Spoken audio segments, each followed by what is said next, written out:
چلتے ہی رہتے ہیں.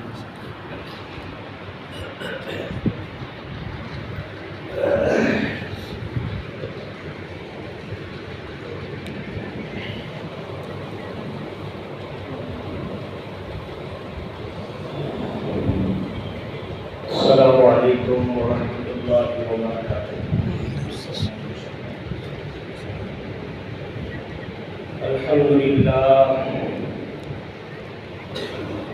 الحمد لله نحمده ونستعينه ونستغفره ونؤمن به ونتوكل عليه ونعوذ بالله من شرور أنفسنا ومن سيئات أعمالنا.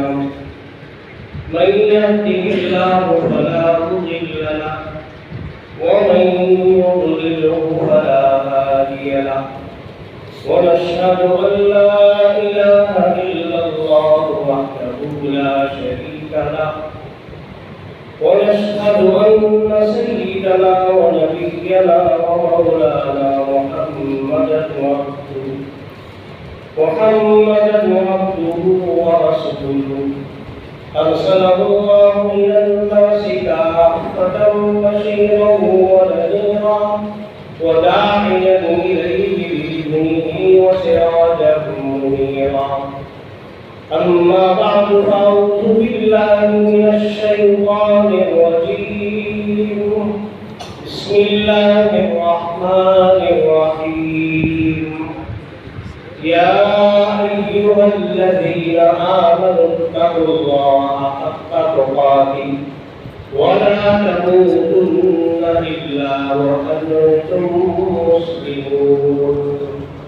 قال النبي صلى الله عليه وسلم النكاح من سنتي وقال فمن رغب عن سنتي فليس مني. صدق الله العظيم وصدق رسوله النبي الكريم ونحن على ذلك لمن الشاهدين والشاكرين والحمد لله رب العالمين. میرے کرم فرما حضرت مولانا عبدالحفیظ صاحب قاسمی دامت برکاتہم، ہماری خوش قسمتی ہے کہ اس مبارک مجلس میں حضرت مولانا تشریف فرما ہے. آپ جانتے ہیں کہ اس شہر ہندوپور ہی کے نہیں بلکہ ہمارے ضلع کے بہت ہی مشہور و معروف عالم دین ہے حضرت والا. بلکہ میں یہ یوں کہوں، مجھے یاد آتا ہے میرے پڑھنے کا زمانہ تھا دارالعلوم حسینیہ میں. حضرت میمن مسجد سیٹوں کی جو مسجد ہے اس وقت بھی خطیب تھے، اب بھی خطیب ہیں. اللہ تعالیٰ حضرت کے سایہ عاطفت کو ہم سب پر تعبیر قائم فرمائے. بڑے شوق سے میں حضرت کا بیان سننے کے لیے جمعہ کے دن وہاں جاتا تھا. اور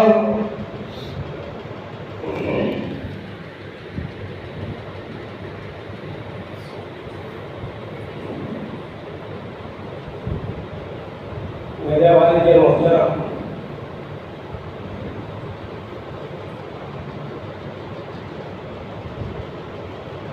الحاج عبداللطیف صاحب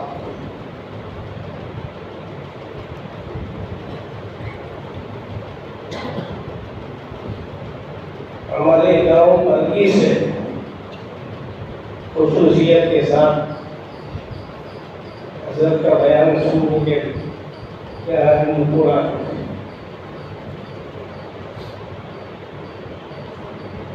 اور بڑے قدردان تھے آپ کے.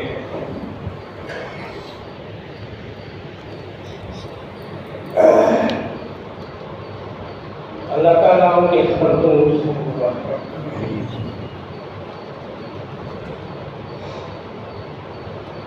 اللہ کا فضل ہے. ان بزرگوں کی دعائیں پورے ہندوستان میں بڑے بڑے جلسوں میں جاتا ہوں. اب بھی مسلسل پروگرام بھی چل رہے ہیں. آج بھی شام میں میرا پروگرام تھا. ابھی ہمارے سفر کے ساتھی الحاج تنویر صاحب جانتے ہیں, ابھی رستے میں تھا تو تب بھی پروگرام والوں کا فون آیا. مسلسل پروگرام, لیکن نوشائے زیجا ان سے بھی بڑا قریبی تعلق ہے, بڑے ہمارے قدردان ہیں. ایک طرف دلہن پردی کی ہے تو یہ ایڈی کے ہیں, بڑے دو تعلقات ہیں. میں ہمیشہ کہتا ہوں کہ پورے ہندوستان میں ڈنڈے کی چوٹ ہم لوگ بولتے ہیں, لیکن حضرت جب اس علاقے میں آتا ہوں تو مجھے بول نہیں پاتا. میرا بچپن مجھے یاد آتا ہے, زمانے طالب علمی یاد آتی تھی. بہرحال بڑی خوش قسمت مجلس ہے, یہ نکاح کی مبارک محفل ہے, اور حضرت کی موجودگی میں چند کلمات مجھے عرض کرنے کا حکم دیا گیا ہے. بزرگان محترم, بہت سارے یہاں پر دعوت کا کام کرنے والے, دعوت و تبلیغ کا کام کرنے والے بھی موجود ہیں. آپ کو میں بتاتا چلوں کہ یہ پردی ہے اور یہ عبور ہے, یہ سب وہ علاقے ہیں جو ایک زمانے میں ابھی نظام الدین مرکز سے تبلیغ کا کام شروع نہیں ہوا تھا. اسی وقت جب حضرت بابا فخر الدین رحمۃ اللہ علیہ جو بنگلے میں آرام فرما ہے, حضرت وہاں سے رخ بنا کر جماعتیں بھیجتے تھے پردی اور عبور.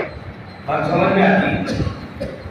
ابھی نظام الدین میں بھی کام شروع نہیں ہوا تھا. اس وقت ولی کامل حضرت کے علم میں لانے کے لیے میں عرض کروں کہ حضرت بابا فخر الدین رحمۃ اللہ علیہ پر میں ایک کتاب بھی لکھ رہا ہوں, میرا حق بھی بنتا ہے.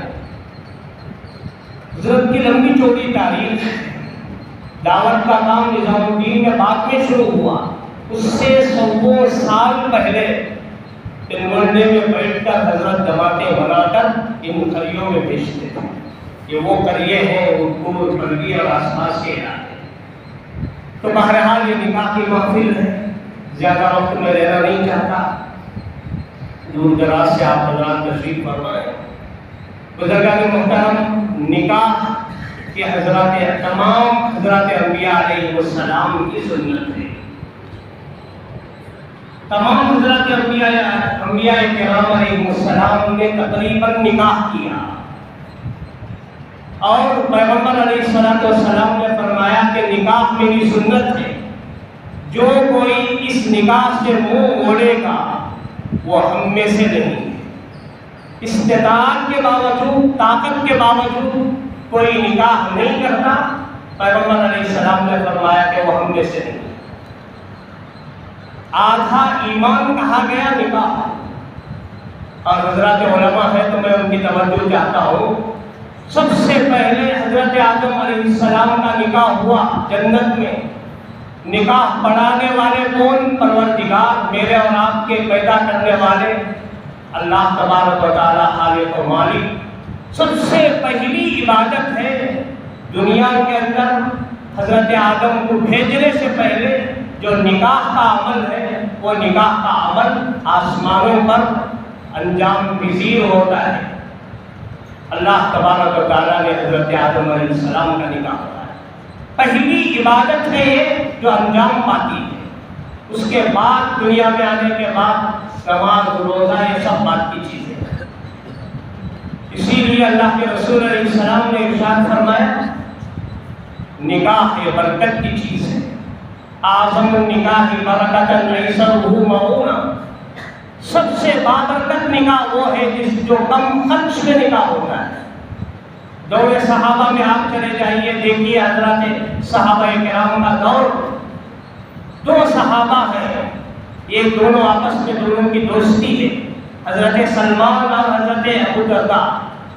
غالباً ایک صحابی دوسرے صحابی سے کہتے ہیں کہ فلاں گھر میں جاؤ, جا کر میرا رشتہ لے کر جاؤ, فلاں کی لڑکی سے میں نکاح کرنا چاہتا ہوں.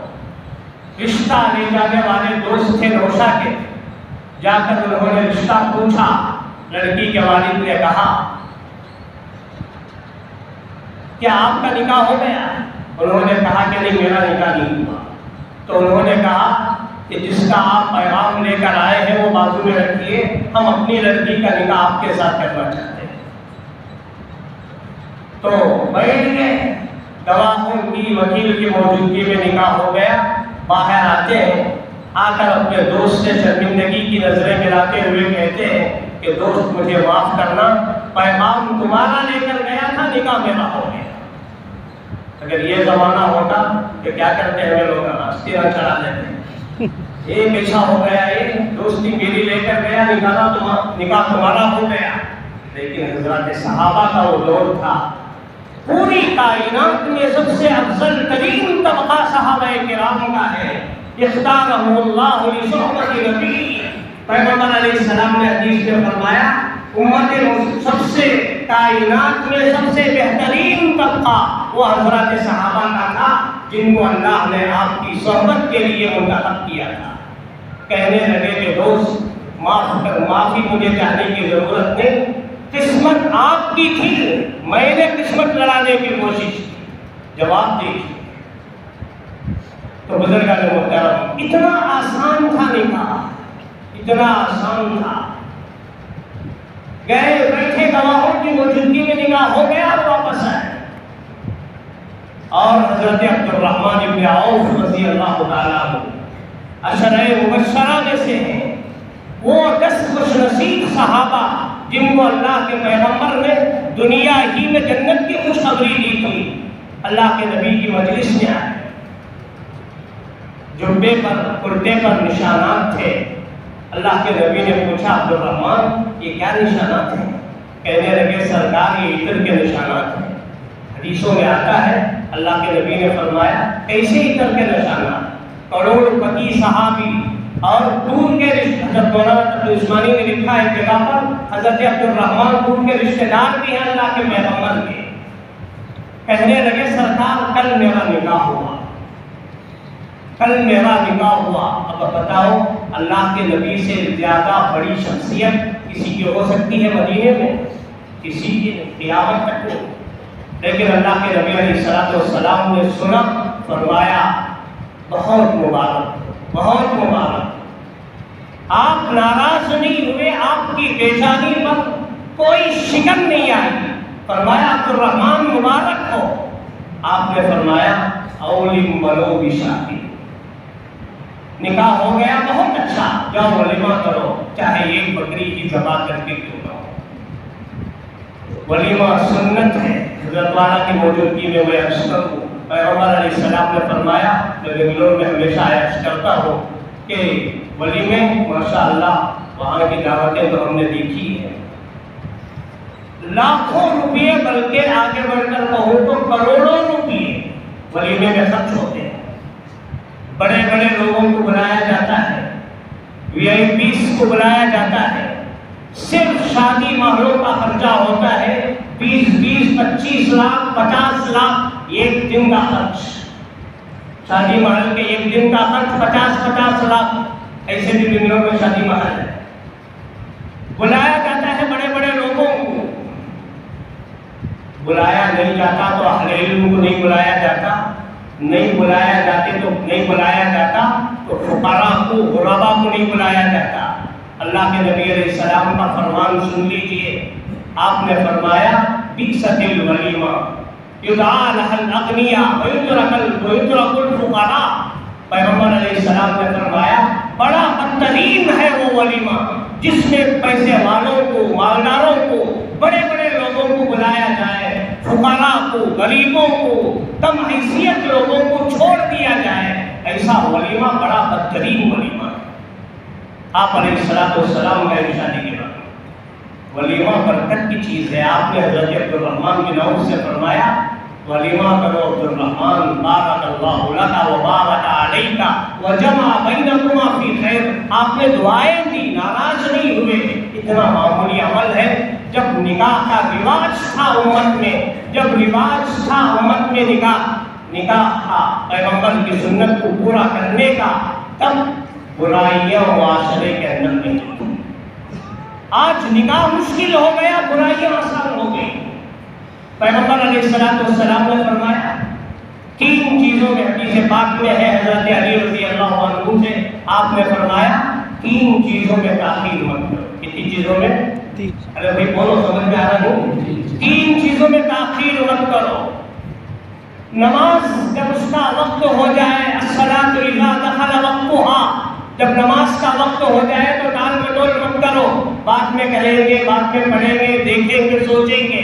کیا ضروری ہے کہ وہ بات آئے یا نہ آئے، وقت ہوتے ہی فوراً نماز پڑھو.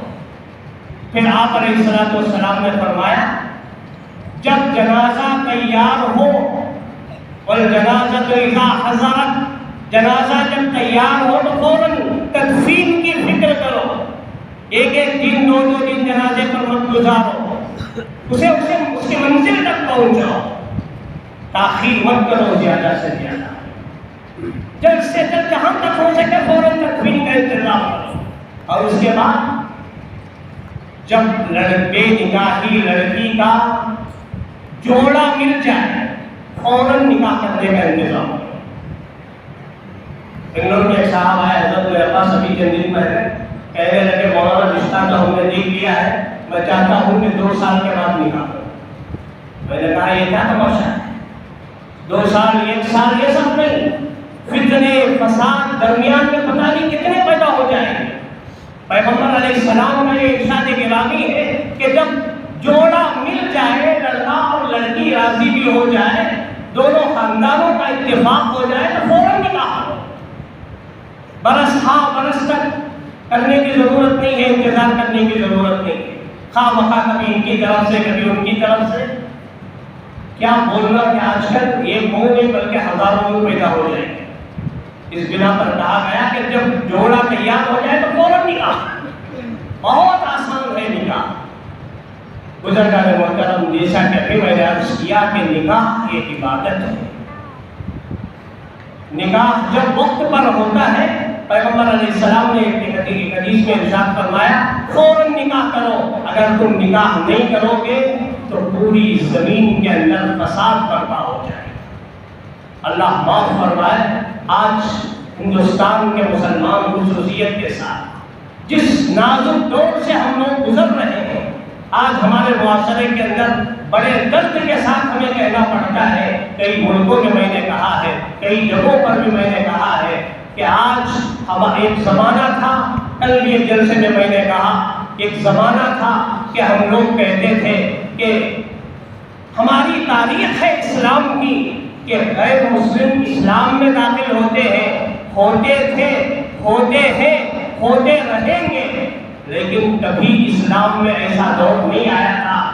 گنے چنے وہ واقعات الگ ہیں کہ ایک مسلمان اسلام چھوڑ کر کفر اختیار کر لے، ایسا تاریخ میں نہیں تھا سوائے ایک آدھ مرتد ہونے کے. لیکن اللہ معاف فرمائے آج کا یہ دور، اتنی مسجدیں ہیں، اتنے علماء ہیں، اتنا لٹریچر ہے، اتنا اسلامی تعلیمات ہے، لیکن کالج کی پڑھائی کی بنیاد پر اور دنیاوی تعلیم کی بنیاد پر عشق و محبت کا بھوت جب چڑھ جاتا ہے تو آج ہماری مسلمان بچیاں جن کا نام فاطمہ ہے، جن کا نام خدیجہ ہے، جن کا نام عائشہ ہے، جن کا نام زینب ہے، جن کا نام سودا ہے، ارے ازواج مطہرات کے نام رکھنے والی ہماری لڑکیاں برقع پہن کر گھر سے نکلتی ہے، کالج میں جاتی ہے، اور 15-20 سال 18 سال 20 سال 25 سال ماں باپ کی تربیت میں رہنے والی ایک مسلمان لڑکی آج اسلام چھوڑ کر غیر کا ہاتھ تھام کر کفر اختیار کر رہی ہے. کون اس کے ذمہ دار ہے؟ اور ہم لوگ بیٹھے ہیں کہ جوڑے جہیز کی لعنت میں. ایک جگہ پر جانا ہوا، ایک بہت بڑا جلسہ تھا جہاں پر 2-3 اسٹیٹ کے لوگ ملتے تھے. وہاں پر بتایا گیا کہ حضرت یہ 2-3 مہینوں کے اندر ہمارے ان علاقوں سے کئی ہزار لڑکیاں مرتد ہو کر غیروں کے ساتھ چلی گئی. کون اس کا ذمہ دار ہے؟ ہم لوگ یہاں بیٹھ کر بولتے ہیں کہ ایک مسلمان لڑکی پیدا ہوئی، مسلمان زندگی گزاری، مسلمان ماں باپ پر کیا بیتتی ہوگی. وجہ کیا ہے؟ جوڑا اور جہیز بھی وجہ بنتی ہے، زیادہ لین دین یہ بھی وجہ بنتی ہے. کیا امت کا نوجوان اتنا بے غیرت ہو گیا کہ لڑکی کے پاس مانگ کر کر شادی کر رہا ہے؟ ارے دینے والا ہاتھ کبھی بھی الید العلیٰ خیر من ید السفلیٰ، پیغمبر نے فرمایا کہ دینے والا ہاتھ بہتر ہے لینے والے ہاتھ سے۔ آپ نے فرمایا کہ مہر شوہر پر، نوشا پر واجب، نام نفقہ بیوی کو کھلانے کی طاقت اس کے پاس ہے، ٹہرانے کے لیے مکان ہے، کپڑا دینے کی طاقت اس کے پاس ہے، مہر ادا کرنے کی طاقت ہے، تو آپ نے فرمایا کہ نکاح کرو، فوراً نکاح کرو۔ لینے کے لیے نہیں کہا، بلکہ مہر تمہارے اوپر لازم ہے۔ اور مہر بھی ماشاءاللہ آج کل جو لوگ ہم سے مشورہ کرتے ہیں، ہم کہتے ہیں کہ فوراً ادا کر دو، یہ سب سے بہتر ہے مہر معجل، نقد مہر۔ پہلے زمانے میں کیا ہوتا تھا؟ بس دفتر میں لکھ لیا جاتا ہے نہیں؟ آج بھی کتنے لوگ ایسے ہیں، لکھو اور دفتر میں لکھو۔ میں ایک نکاح پڑھانے کے لیے مسجد میں بیٹھا، بڑے صاحب حیثیت لوگوں کا نکاح تھا۔ میں نے پوچھا لڑکے کے والد سے، حاجی صاحب بتائیے کتنا مہر لکھوں؟ بولنے لگے کہ حضرت لکھو 1 لاکھ کی 1.5 لاکھ کی، دینے کا تو نہیں ہے نا، جب لکھنے کا استغفر اللہ لا حول ولا قوت الا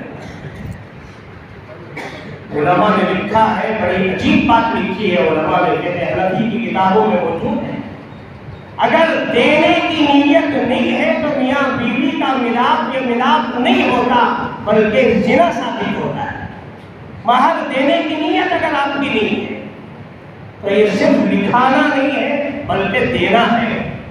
آج کل تو ماشاءاللہ فوراً دینے کا رواج ہے، ورنہ پہلے لکھ دیا جاتا تھا، اور جب تب تک ادا نہیں کرتے تھے، مرنے کا وقت جب تک آتا تھا تب تک ادا نہیں کرتے تھے لوگ، اور جب مرنے کا وقت آتا تھا تو لوگ عورت کے پاس جا کر کہتے تھے بیچاری سکرات کی حالت میں ہے، اور اسے کہتے کہ مہر معاف کر، مہر معاف کر، یا آخرت کی منزلیں دیکھ رہی ہے، اور بوڑھی عورتیں جب جمع ہو جاتی اور کہتی کہ مہر معاف کر، مہر معاف کر۔ مہر معاف کرنے سے نہیں ہوتا، مہر دینے سے ادا ہوتا ہے۔